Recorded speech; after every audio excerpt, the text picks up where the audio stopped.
Bu sözlerden birisi küfür, birisi iman. Birisi kişiyi necata, birisi helaka götürecek. Birisi yerlerin, göklerin Rabbi olan Allah'a ibadet ediyor. Birisi boşluğa tapıyor. Muattıl, ademe tapar diye adamlar boşuna mı söylediler selefimiz?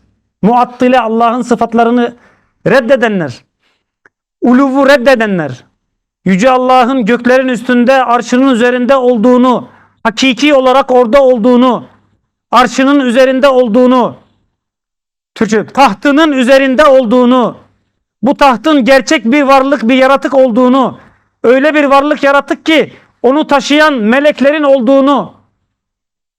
Sen secde ettiğinde kime secde ettiğini dur bir düşün önce. Şimdi birisi böyle bir ilaha ibadet ettiğini söylüyor, öbürüsü de mekandan münezzeh. Ne biliyor musunuz mekandan münezzeh demek? Demek biliyor musunuz? Hiçbir yerde olan demek. Hiçbir yer. Mekanda olmayan demek, hiçbir yerde olan. Hiçbir yerde olan ne demek? Yok demek kardeşim, yok demek. Sen istediğin bana akli, felsefi, argümanı şunu bunu anlat. Yok demek, bu yok demek. Bu iman, bu küfür.